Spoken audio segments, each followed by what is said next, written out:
Mesdames et messieurs, vous êtes toujours à l'écoute de la radiodiffusion nationale émettant de Kodomaïsia Conakry. Microphone pour la présentation de ce journal de la nation, Raphaël Magata Bangoura. M'accompagne aux opérations techniques Philippe Chérif. Bonne réception à tous.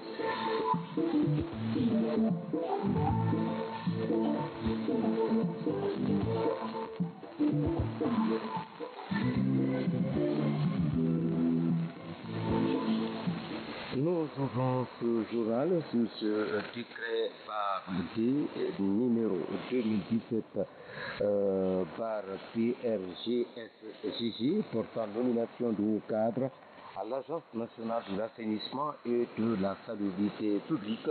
Le président de la République décrète, article 1er, les cadres dont les noms et prénoms suivent sont nommés dans les fonctions ci-après.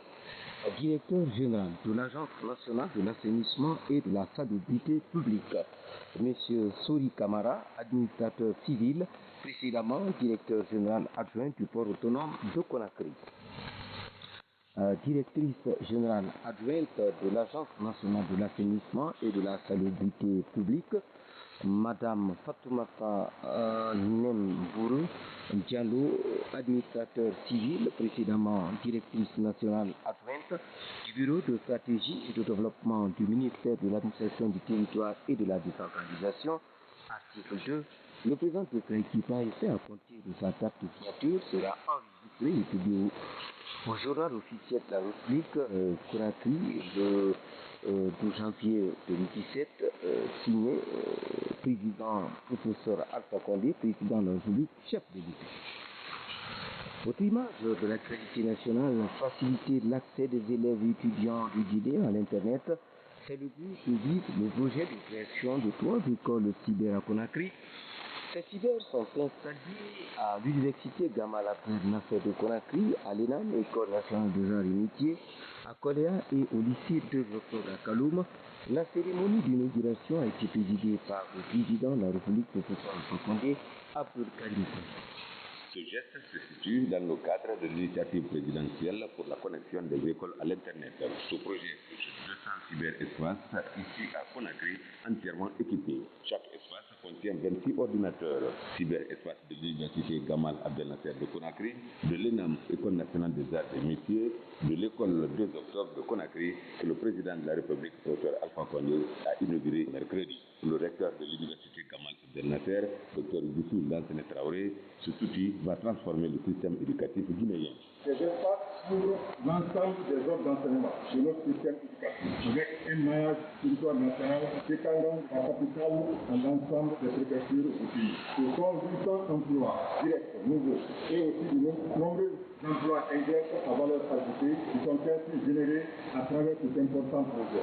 Le ministre des Postes, Télécommunications et de l'économie numérique a remercié le président de la République pour cette initiative qui garantit l'avenir des jeunes. Il a promis d'accompagner l'initiative du président qui consiste à moderniser l'éducation guinéenne. Moustapha Mamingad.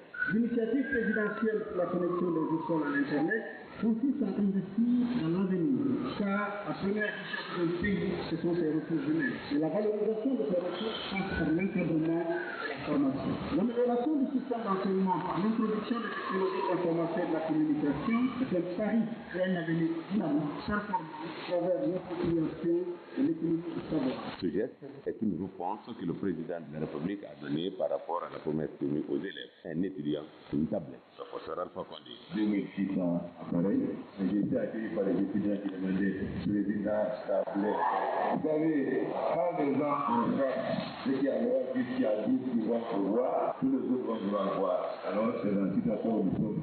Tout le monde veut avoir accès aux nouvelles technologies. C'est normal. La deuxième remarque, les femmes constituent 52% de la population guinéenne. Si les femmes constituent 52% de la population, on doit se développer dans tous les aspects de la vie. Il est important pour la jeunesse guinéenne de maîtriser ces nouvelles technologies. La Guinée, c'est le pays, c'est le président. Donc, mon président a dit, le président Moro, qui disait qu'une mauvaise chose peut se transformer en une bonne chose. Le Chinois comprend ça très bien ce que c'est la mauvaise chose. Ça veut dire que notre retard est une mauvaise chose. Mais nous pouvons transformer cette mauvaise chose en une bonne chose. L'accès des élèves et étudiants à l'Internet n'est qu'un appui à l'initiative du président de la République, rajeunir et féminiser l'administration guinéenne. Voilà, c'était donc un reportage signé Abdul Karim Condé Beken. La préfecture de Cancan, privée de nouvelles du pays, les signaux de la RTG et même des stations étrangères ne sont plus reçus dans la capitale de la savane guinéenne. Raison évoquée, le manque de carburant pour alimenter les groupes électrogènes, une situation que la population trouve insupportable. Un appel pressant est lancé aux autorités de la communication à travers Aboubakar Traoré Jupiter. Il est du syndicat des transporteurs de Cancan. Depuis 2 mois, nous n'avons pas les images ni de la télé ni de la radio. Donc, écoutez le journal à l'heure là. Il faut attendre 20h30 après avoir synchronisé avec le façon pour que nous suivons le journal. Sinon, on n'a aucune nouvelle du pays à l'heure. Nous demandons à l'autorité de la communication de vraiment d'acter pour que l'étendue du territoire puisse vraiment avoir les images et la radio. Rester plus d'un mois sans recevoir les moindres signaux de la RTG par manque de carburant, c'est déplorable. C'est ce qu'a fait remarquer le président de la délégation spéciale de la commune urbaine de Cancan. À propos, on écoute Bakary Kacha. On n'arrive plus à capter la radio comme cela se doit. Or, la radio, c'est une source d'information. Tous les Guinéens doivent avoir cette information avec le même niveau. Ceux qui ont besoin de l'information de Conakry sont obligés de prendre la télévision sur l'international. Or, moi, je pense que l'État doit tout faire pour que cette rupture-là soit finie.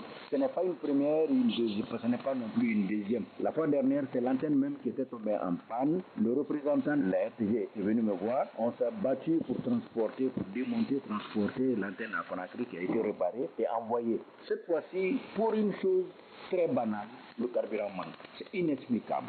Vraiment, c'est inexplicable pour une station aussi grande que la RTG, qui est écoutée sur le plan international. Cancan, qui est la deuxième ville de la Guinée, on n'arrive pas à capter la RTG. Nous demandons aux responsables de la RTG de fournir tous les efforts vraiment pour rétablir RTG, pour que nous puissions être au même niveau d'information d'écoute que le reste de la Guinée. Les propos de Bakary Kaba ont été recueillis par notre technicien Mamadou Batizou Bangoura. Vous écoutez Radio Guinée, la suite de notre journal.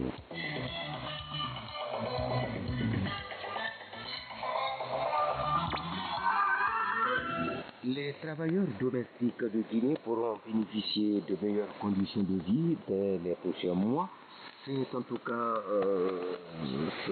l'espoir que cette couche de travailleurs nourrit depuis l'adoption de la Convention 189 de l'OIT, une convention qui met l'accent sur la nécessité de conférer un caractère décent au travail domestique.